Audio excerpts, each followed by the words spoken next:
पहले जो काम कर रहा था कोरोना काल से पहले जो बच्चे काम कर रहा होगा, जो फैक्ट्री वाले से काम कर रहे थे, उन लोगों को जो तनख्वाह मिलता था कोरोना काल के बाद, उनको नौकरी खत्म हो गई, ये तो पता है ना।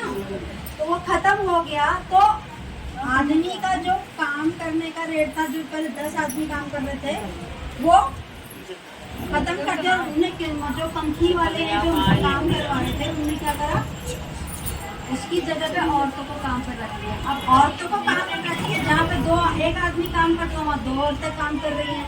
आदमी को 8,000 मिल रहा था, औरतें 4,000 में काम कर ले रही है। ये सरकार का आंकड़ा बढ़ेगा कि नहीं बढ़ेगा? बढ़ेगा ना।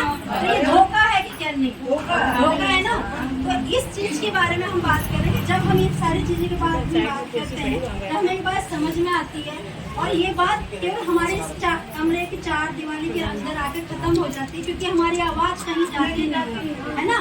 तो मुझे लगता है कि हमारी आवाज को पहुंचाने के कई रास्ते हो सकते हैं। क्या संभव है कि हम लोग अपनी बात को पहुंचा सकते किसी भी तरीके, क्योंकि हम बस्ती की बात भी करेंगे। मैं छोटा सा पर्चा है, अगली बार अगर आप चाहेंगे इसके बारे में और डिटेल में बात करना और बड़े तरीके से समझना, तो मैं उत्तराखंड से ही लोगों को बुला लूँगा, वो ज़्यादा बेहतर तरीके से, क्योंकि खुली बैठक करनी पड़ेगी, उसमें और लोग बुलाने पड़ेंगे और बड़ी जगह में फिर मीटिंग करनी है ना।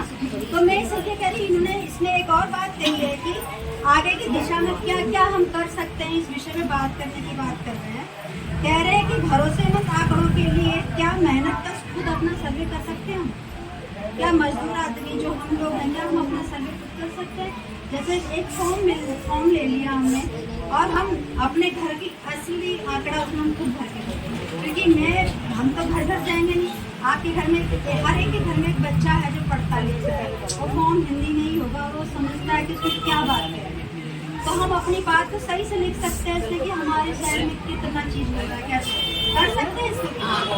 एक ये बात थी, और दूसरा इसमें सवाल है कि क्या 1990 की नई भर्ती और रोक की नीति को खारिज करने की मांग करना जरूरी है? अच्छा, ये जो भर्ती वाला मसला है ना, इसको थोड़ा सा उत्तराखंड के लोग आएंगे, क्योंकि वो जमीन का जो पूरा आंकड़ा उनको ज़्यादा बेहतर तरीके से उनको समझ में आता है, वो लोग को ज़्यादा अच्छी तरह बता पाते हैं।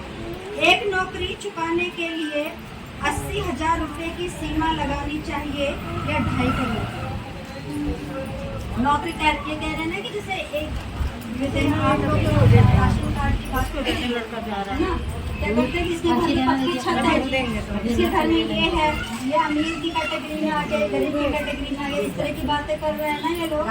तो क्या हम इस सारी चीजों को भी असली तरीके से बात कर सकते हैं? इसमें एक बात तो ये कर सकते हैं, अपनी बात कह सकते, बता सकते कि नहीं बता सकते।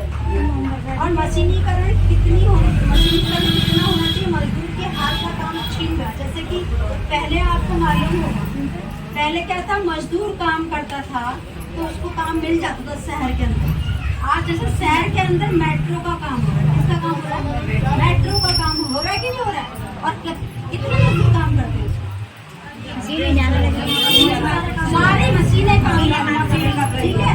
और सिर्फ एक मशीन को चलाने वाला व्यक्ति चाहिए, सारा काम मशीन कर रहा है। मजदूर को काम कहाँ से मिलेगा? मजदूर को काम मिलेगा ही नहीं। तो इसलिए क्या कह रहे हैं कि हम लोग ये बात कह रहे हैं कि मजदूर को काम मिलना चाहिए कि नहीं मिलना चाहिए, मशीन का काम होना चाहिए। और अभी तो AI का जमाना आ गया, AI है ना, आर्टिफिशियल इंटेलिजेंस बोलते हैं उसको, ठीक है। इसको क्या बोलते हैं?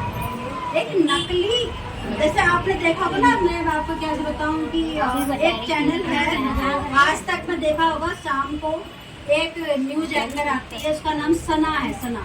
कभी सुना है आपने उसको? मैं 1 मिनट आपको दिखाती हूँ, ठीक है, ठीक है। मैं आपको तो मैं आपको दिखाती हूँ, 1 मिनट रुको ना, वो चलता है। आपको समझना बहुत जरूरी पड़ेगा, क्योंकि आने वाले दिनों में हमको जो मिल रहा है ये भी नहीं मिलने वाला।